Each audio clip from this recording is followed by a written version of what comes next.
Bonjour à tous, ravi de vous retrouver pour ce troisième épisode sur la monnaie. Donc bonjour Henri, qu'est-ce que c'est que la pêche? Alors, bonjour Emmanuel. La pêche, c'est la monnaie locale d'Île-de-France. C'est une monnaie qui est née en 2014, d'abord à Montreuil, d'où le nom de la pêche justement, parce qu'il y a une tradition de culture de pêche, il y a les murs à pêche, bien connus de Montreuil. Et donc, c'est une monnaie qui diffuse à Paris intramuros à partir de 2018 et qui maintenant est en train de se généraliser à l'ensemble de l'Île-de-France. C'est une monnaie qui est dite complémentaire. Donc, elle est complémentaire à l'euro. Alors revenons à la base et élargissons ici. Qu'est-ce qu'une monnaie locale? Alors, en fait, le principe des monnaies locales existe depuis le début. Depuis les premières monnaies, à l'origine, c'était des monnaies locales. Simplement, elles ont vraiment été théorisées au début du XXe siècle par un économiste qui s'appelle Silvio Gesell. Et je dirais que la première application grandeur nature des monnaies locales, c'est après la crise de 29, où il y a plusieurs expérimentations de monnaie locale sorties de rien, créées à partir de rien, en pleine période de crise, avec notamment l'illustration de ce qui s'est passé dans la ville de Vorgel en Autriche.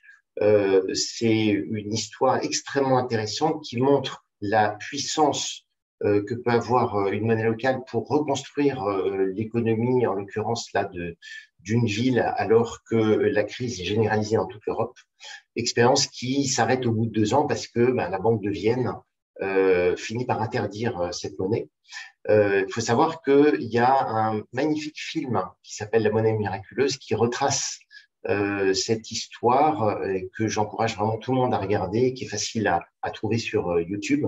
Donc, c'était des monnaies à l'origine qui étaient adossées à rien, contrairement aux monnaies locales actuelles. Alors, ici et maintenant, en France, on en est où? En fait, en France, ces monnaies locales sont réapparues après la crise de 2008. Il y a eu une vraie explosion puisqu'il y a maintenant à peu près environ 80 monnaies locales qui circulent en France.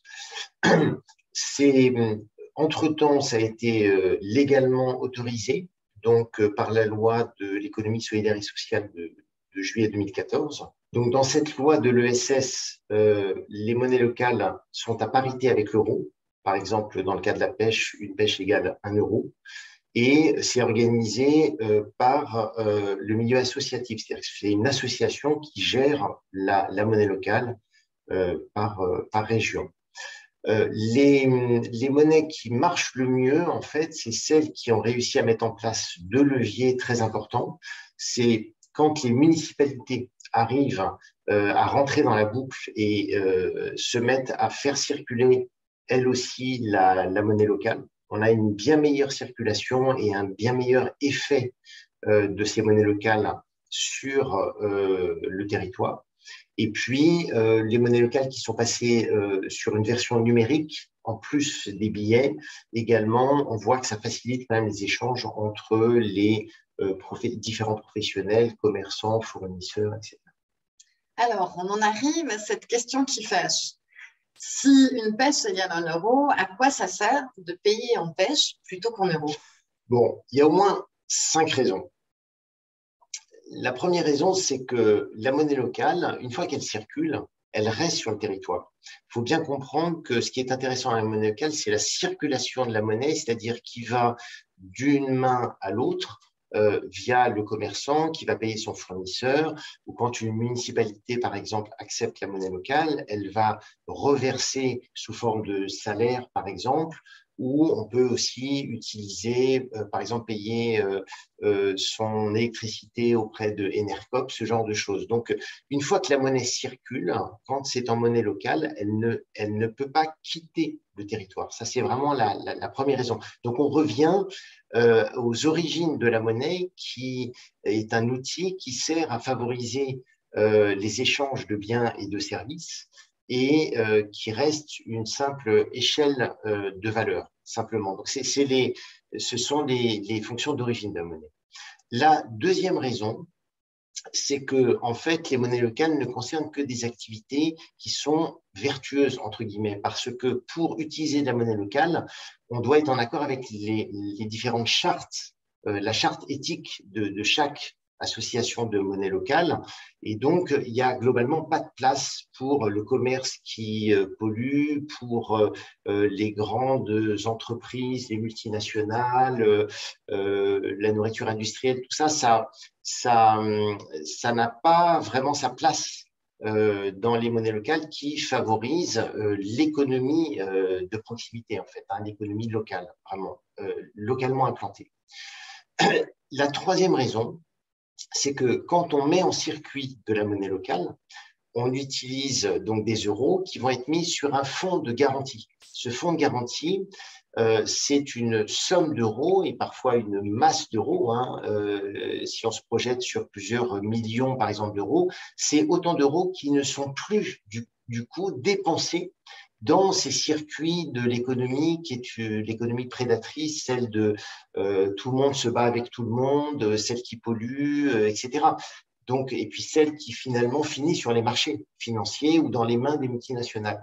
Donc, c'est autant d'euros qu'on retire de ce circuit qu'on va placer en les transformant en pêche, par exemple, dans ces circuits d'économie locale.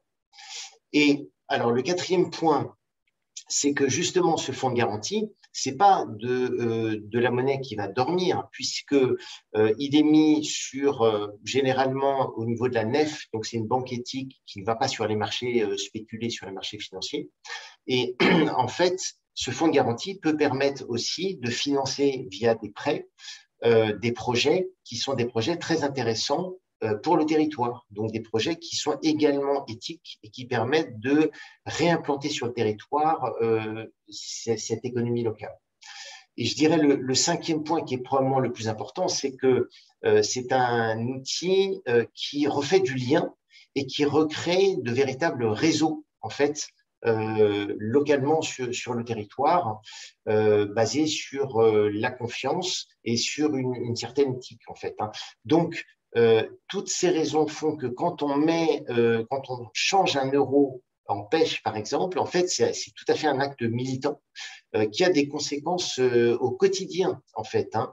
Je vais reprendre ici l'expression de Frédéric Bosquet qui parle de bulletin de vote en parlant des billets de monnaie locale. C'est tout à fait dans cette idée-là qu'on peut tous les jours voter pour petit à petit transformer le monde dans lequel on est vers justement le monde dans lequel on aimerait tous, je pense, aller. Tu nous as donné 5 arguments essentiels pour échanger en pêche plutôt qu'en euros. Mais pourquoi est-ce si important de rejoindre les monnaies locales et peut-être en particulier maintenant? Ben, en fait, déjà, il y a une première raison, c'est ce projet qui est en train d'arriver de suppression du cash. Je crois que maintenant, ça commence à se savoir et ça devient extrêmement important de maintenir des moyens d'échange qui soient des moyens qui ne soient pas sous le contrôle du système bancaire international. Parce que est-ce qu'on peut encore leur faire confiance aujourd'hui? Je pose la question. Donc ça, c'est vraiment quelque chose qui est très important. Ensuite, la deuxième raison, c'est que on va très probablement à court terme sur des problèmes financiers majeurs et il n'est pas dit que les monnaies principales comme l'euro ou le dollar ne dévissent, qu'il y ait une réelle perte de confiance, des phases d'hyperinflation, ce genre d'événements qui pourraient se produire. Et là, c'est très important si, par exemple, le territoire français est maillé de monnaies locales qui sont déjà organisées en réseau, peut-être qu'à ce moment-là, les gens auront plus confiance dans leur monnaie locale et continueront simplement à échanger sans tenir compte de la perte de valeur de l'euro, par exemple. Et donc, ça veut dire quelque part une remise en question de la parité entre la monnaie locale et l'euro. Donc ça, c'est un scénario qui risque de devenir possible et tout à fait réaliste à moyen et peut-être court terme. Et ce qui est très intéressant, c'est que là, on reviendrait aux origines même des monnaies locales qui étaient adossées à rien et on retrouverait probablement le levier extrêmement vertueux de ces monnaies locales qui permettrait de passer le cap de ces crises simplement en facilitant les échanges locaux. Et quand on repense à ces premières monnaies locales qui étaient adossées à rien, on se rend compte que le plus important finalement, c'est dans les mains de qui est cet outil monétaire et avec quelle transparence c'est géré en fait. Et c'est ça qui manque aujourd'hui en fait. C'est de la transparence bien sûr, et puis surtout que les citoyens puissent se réapproprier un petit peu cet outil monétaire pour regagner en souveraineté en fait. Donc, pourquoi c'est particulièrement important aujourd'hui? En fait, c'est à cause de la conjoncture générale, mondiale. S'il y a une chose qui est vraiment importante, c'est que tous les nouveaux projets qui sont faits, qui sont en train d'émerger un peu partout, pour préparer le monde de demain, parce qu'on voit tous que le système est en train de se casser complètement la figure, il faudrait que chacun de ces projets soit adossé à une monnaie locale, c'est-à-dire utilise une monnaie locale et non plus la monnaie dominante, l'euro ou le dollar, pour se faire. Je donnerai comme exemple, pour parler de l'Île-de-France, par exemple, ce magnifique projet de Karma qui consiste à réenvisager à terme une ceinture verte pour redonner une autonomie alimentaire à la région d'Île-de-France, hein. Une ceinture qui, à terme, peut même être envisagée en permaculture. Eh bien, le projet Karma a adopté la pêche dans son volet monétaire. Donc Karma, c'est un projet qui se développe donc dans une échelle urbaine, dans une mégalopole. Est-ce qu'il existe d'autres projets peut-être qui peuvent être soutenus aussi dans d'autres échelles, dans d'autres endroits du territoire par les monnaies locales? En fait, il n'y a pas de limite et il ne faut rien s'interdire. Le message, c'est vraiment pourquoi rejoindre les monnaies locales, c'est parce que c'est un outil qui peut s'adapter à n'importe quel type de projet du moment qu'il vient des citoyens eux-mêmes et que ses objectifs, c'est de réenraciner un petit peu nos pratiques, nos modes de vie, en fait, hein. Donc là, c'est vraiment l'outil idéal et ça devient, la monnaie devient, quand elle se transforme en monnaie locale, devient un levier qui est extrêmement puissant et je dirais extrêmement utile pour ce qui nous attend, en fait, hein, pour les enjeux qui sont en train de se dessiner. Donc, je ne peux qu'encourager tout le monde non seulement à rejoindre les monnaies locales, mais à le faire tout de suite et maintenant, en fait. Voilà. Merci Henri.